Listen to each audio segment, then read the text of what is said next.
I'll start. You know, every year we try to go somewhere out in the field to one of our locations where we have viewers that we know are very loyal to Turning Point. And this year we chose Uganda. Actually, we were supposed to come last year, but it didn't work out, but we're here this year. And a lot of times we go somewhere because we know that there are great stories. That's what Turning Point is known for, telling great inspirational stories. And we have found some great inspirational stories here, and so we're here to get them. All right. I know we caught up with you during the week for a really brief interview, and then we'll get into that, and I'll come back and start picking you apart. Not just you're watching NTV GXP, and here's how we caught up with Holly and Erica during the week.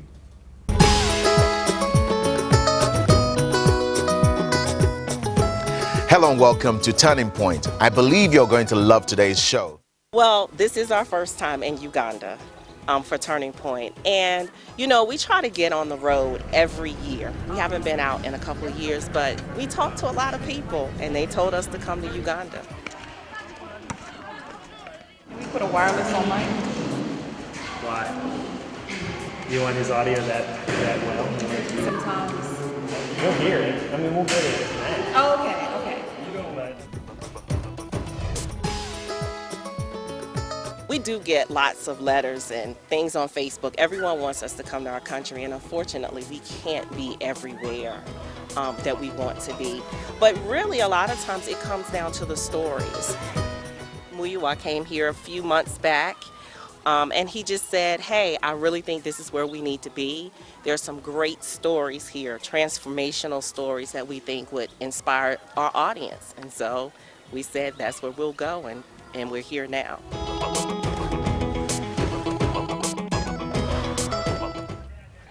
Well, that is, you know, we caught up with these people during the week, and they're covering some exciting stories. Is it possible for you to preempt, or do we have to wait for Turning Point to see what you've been doing?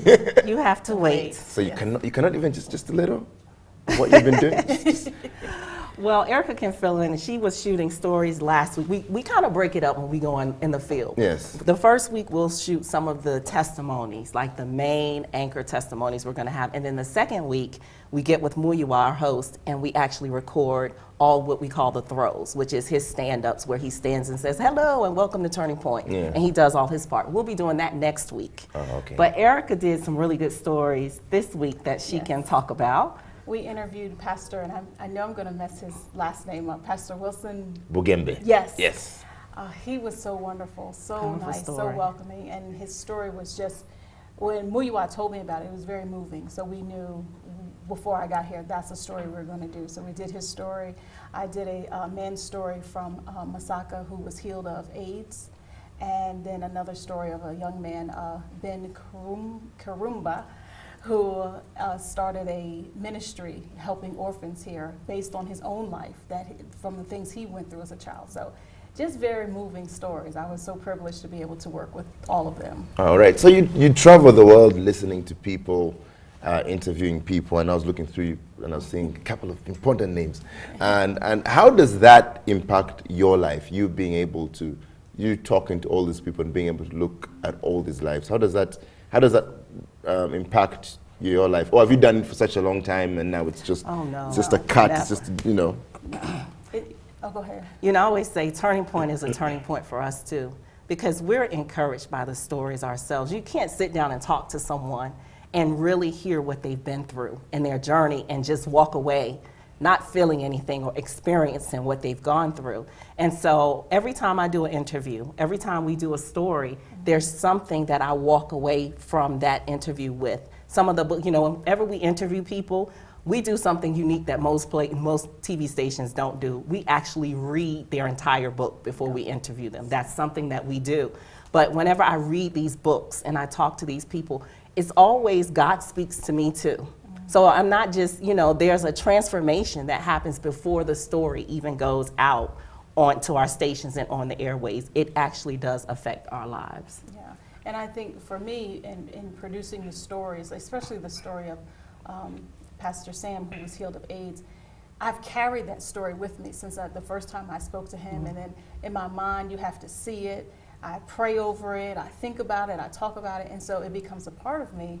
And when I interviewed him yesterday, it was so moving. I had to really fight tears. I'm like, I'm being a professional. I'm not going to cry, but it really. Oprah crying. We have to cry sometimes. Yeah, we do. I'm just kidding. It stays with you. And, Yeah. and like she said, God is speaking to me Yeah. while this man is telling his story. So it's very encouraging. Yeah. So is this what you always wanted to do? Is this, I know we now need to backtrack, but is this what you always wanted to do, travel the world, tell people stories? Or did you have other dreams in life? I've wanted to be in television since I was 13. Now, I did go through a season where I was like, God, get me out. And that's because I worked in a different part of television than I worked in news. And news is 24 hours. So I had to work every shift an hour known to man. Midnight, 2 a.m., 3 a.m. I always say a black hole in the timeline of my life where I can't remember anything because I was asleep while the rest of the world was moving.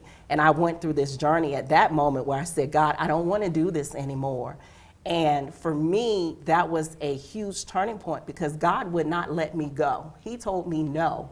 And the next door he opened for me was at Turning Point. But I was begging to get out of TV, not understanding that, you know what, there was another side to it. Another part of me wanting to get out of TV was I worked in news, like I said. I was tired of seeing school shootings. I was tired of, I watched, on September 11th, I was on the desk, actually responsible for seeing all the footage going out to all the NBC stations of the buildings coming down. I watched the shuttle explode, excuse me. And with all of this, I couldn't take it anymore. It was too much bad news. And I said, God, I don't want to do this anymore. But God gave me an opportunity, as I say, to go from telling bad news to telling good news, the real good news. And so aside from that period in my life, I've always wanted to work in television. No, I always didn't want to work in television, but it's funny because our stories are kind of opposite because when I came out of graduate school, I went to Regent University, the Film of Communications. I wanted to work in Hollywood as a writer for TV series, like scripted series, like you would see, like The Good Wife and things like that. And that was my goal. Well, I started working on Turning Point. And my goal was to work on Turning Point for 2 years. I get some experience under my belt, and then I'm make leaving. it big. Then I'm going Hollywood, and I'm going to make a lot of money, and I'm going to be happy. And that was my goal. But God would not let me go. It's kind of like he would not let me leave Turning Point. Every time I tried, every time I was determined, something would happen. And so I would stay, and every couple years I'm like, can I please leave now, God? I love it, God, but I have something different I want to do. But as I look back now, I'm beginning to understand and see the big picture. And it's so much bigger than I ever could have thought or ever could have dreamed or ever could have imagined because I never saw myself sitting here with you. So I'm appreciative that God has kept me here. All right. If you would like to get in touch with us on Twitter and on Facebook, our Twitter is NTV_GXP. Feel free to get in touch with us. Send us a tweet. You're on Twitter. Yes, Yes. When I was Googling you, I saw your handles. Can you just please share those? at TP Zone on Twitter, okay. and then Turning Point Zone on Facebook. Okay. And our website is turningpointzone.com. So you don't have your handles? Oh, Or my just- handle yeah. is at Holly M. Flood. Okay. And mine is at Erica Lenny. All right, so you can tweet, mention them, and we'll be able to get to that. Also, you can get in touch with us on Facebook. Our Facebook address is NTVGXP. If you have a question, please hashtag Ask Turning Point. We'll be able to get those questions through. And so let's just talk a bit about television and the impact it has. A lot of times,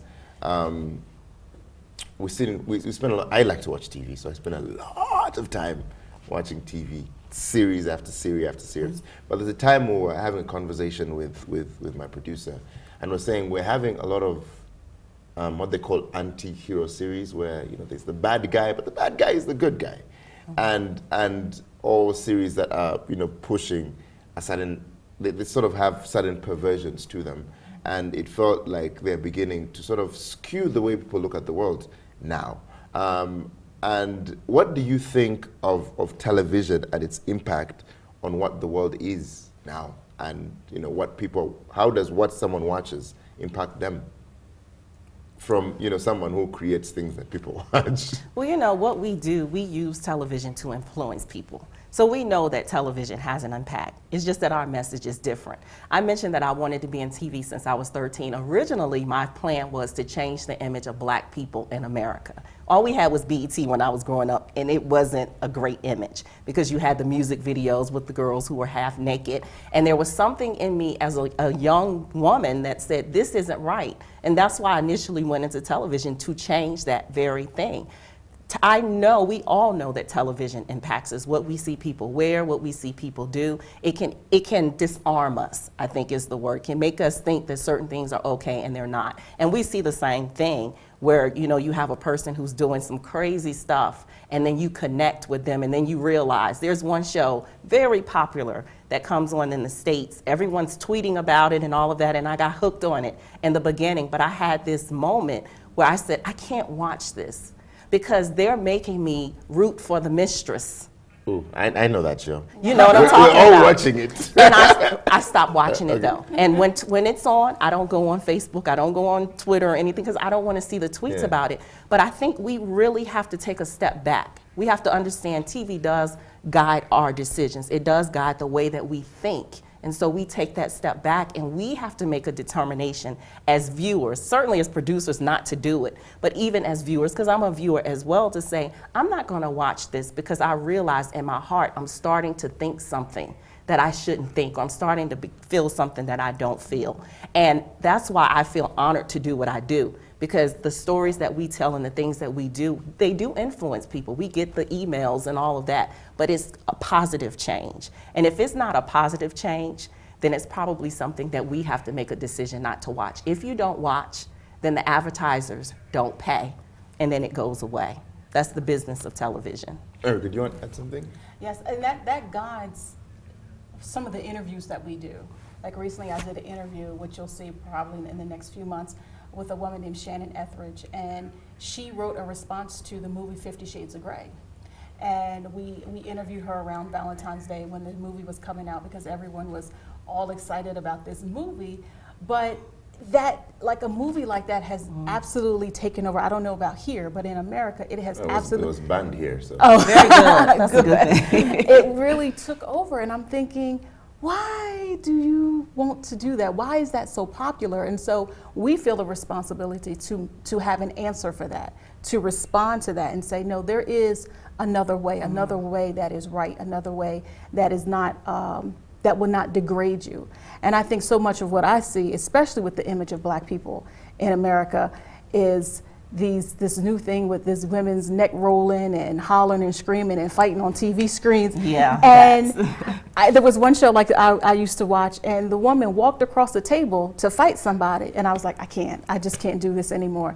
And so it's nice that we can be on television and be intelligent and speak well and as we say, the King's English, and then not degrade ourselves. Yeah. And I think that is the thing that I see so much of that bothers me personally. So how do you pick what you watch and what you don't watch?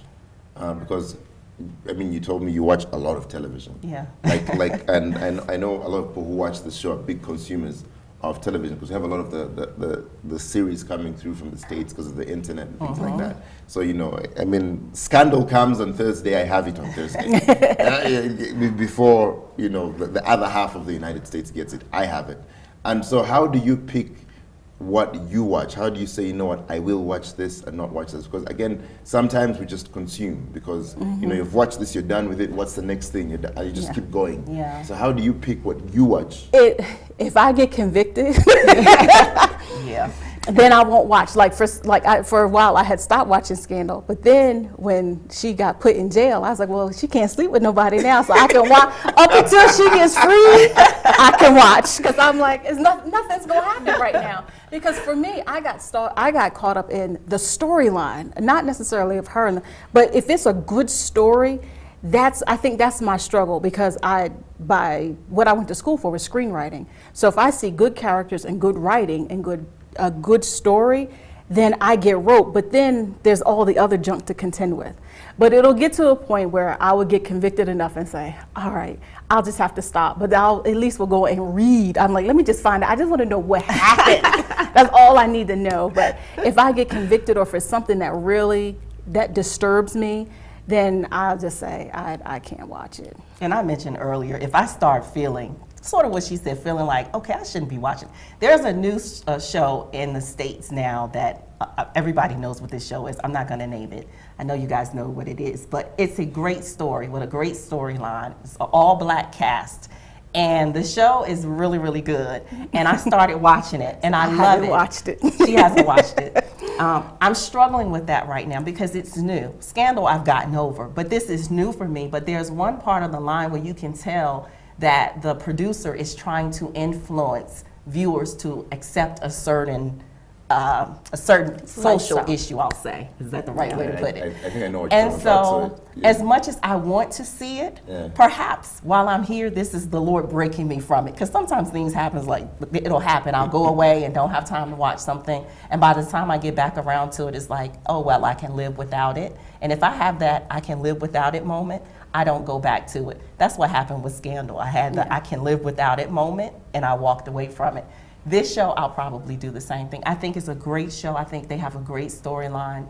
It's an excellent cast, like she said, but there are some things that I don't feel good about when I watch it.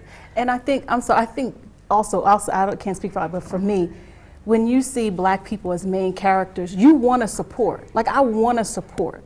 And because I want the show to do well, because I'm like, okay, we finally got some shows with some black female leads. You don't see that in a scripted show. You don't see that in Hollywood too much. And they're leading the ratings. And so you want to support and everything in you. But then when you see it, it's like, oh, man.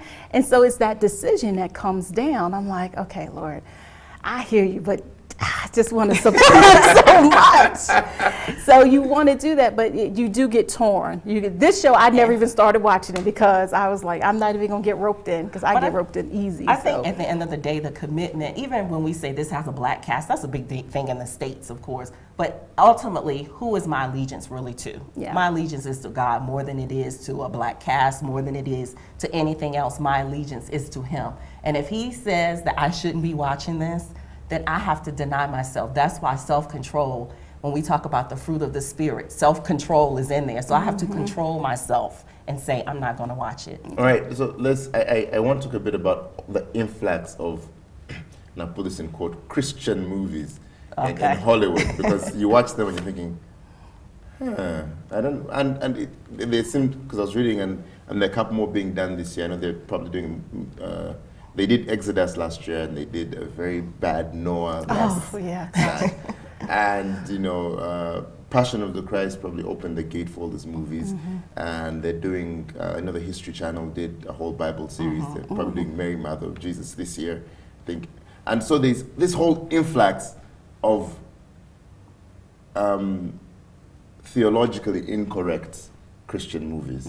But my issue isn't really with them, because they're trying to make money. My issue is, why aren't people like you telling the proper story? Because you know, you have a lot of people who are skewing the Bible stories, and people are buying those stories because they don't read the Bible.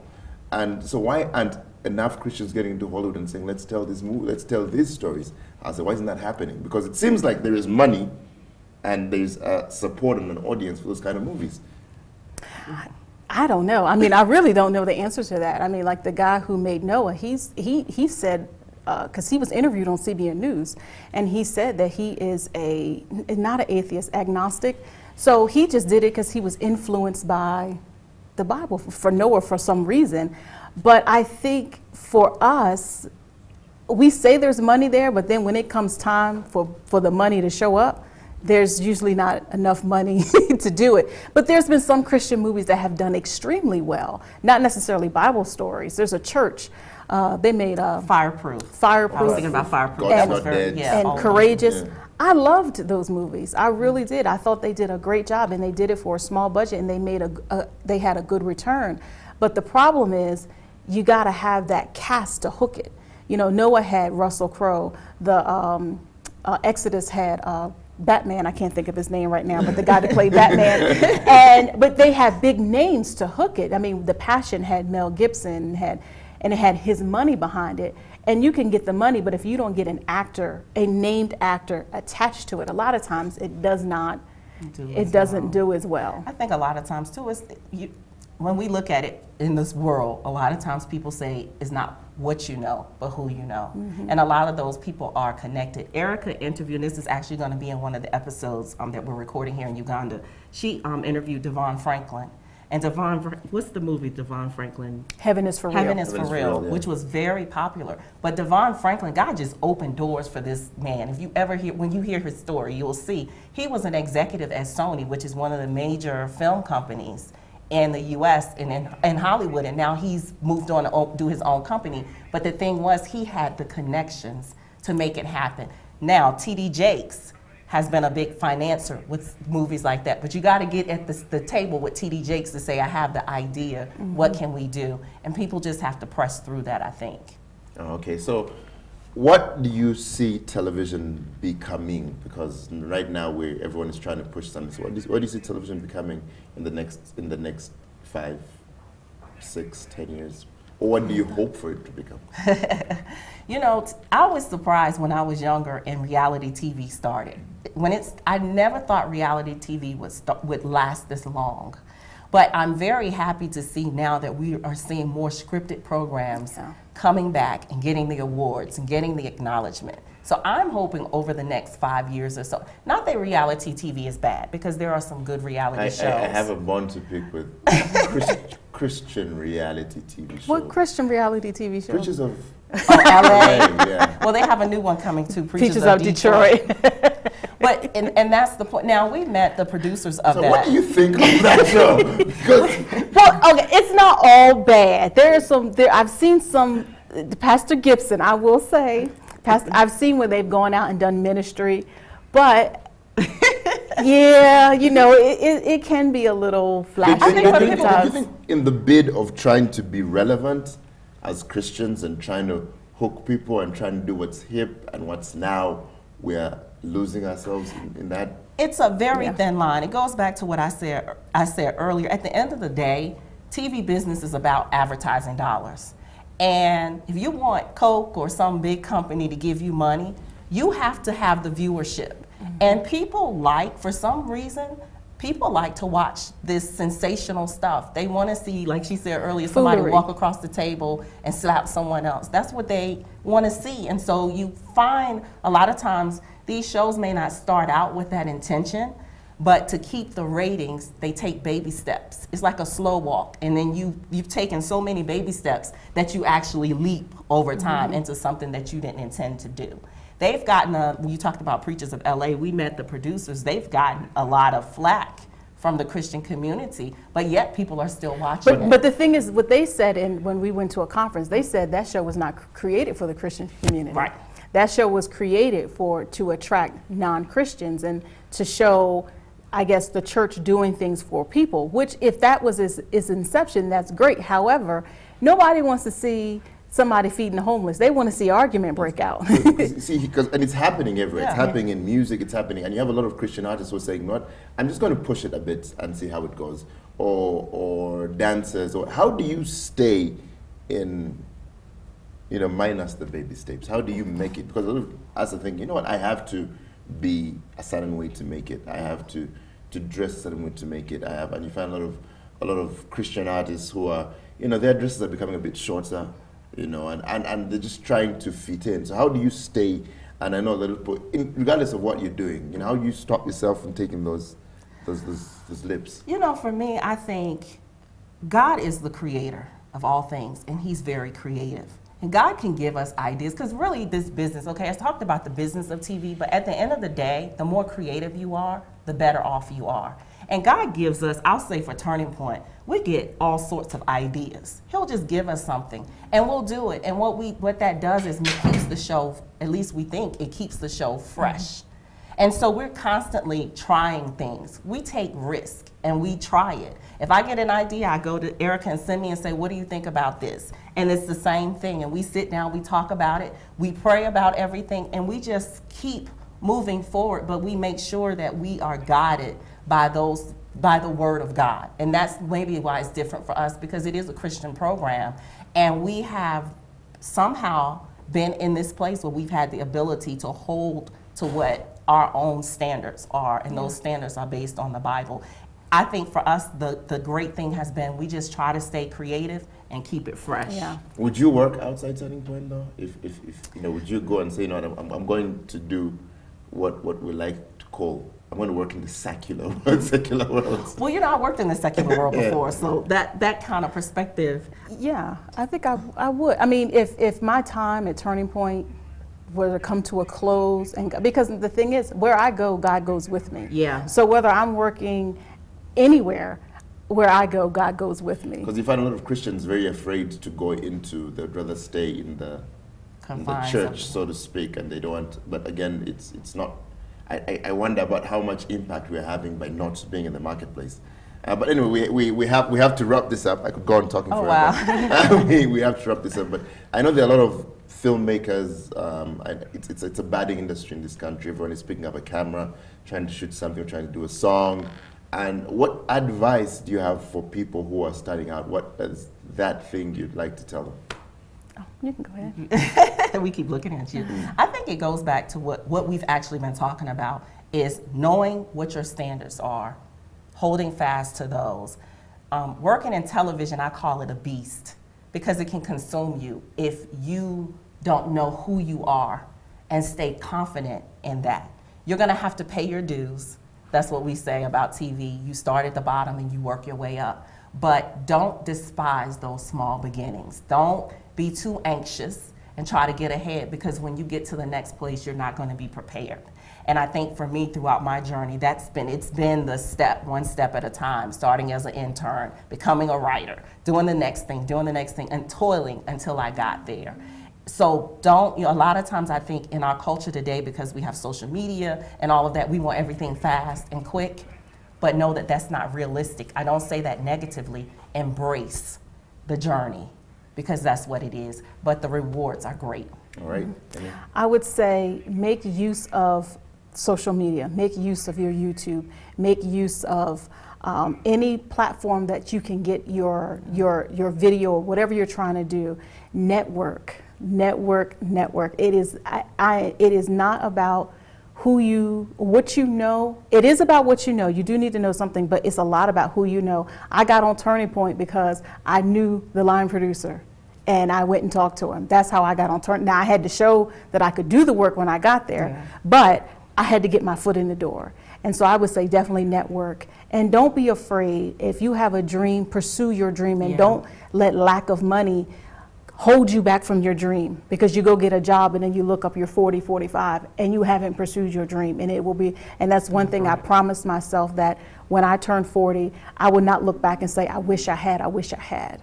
And so keep pursuing your dreams. Well, thank you very much, Eric and Holly, for coming on the show. I appreciate it. I said it's a bit intimidating because it's this side. And yeah, but thank you so much for Thank coming you to for the show. having us. Thank you. I appreciate the nuggets and the information. And can we say we want to thank our viewers who've been watching Turning Yes. Point Sure. faithfully. We really appreciate every person who watches. All right. Well, thank you so much. Thank you for everyone who got in touch with us on Facebook and Twitter. I'll try and get to those in a bit. Twitter handle is ntv_GXP. Facebook address is ntv_GXP. We'll take a break. We'll be back with DJ Twanjax on the ones and twos, playing you some great music here. My name is David. Good morning.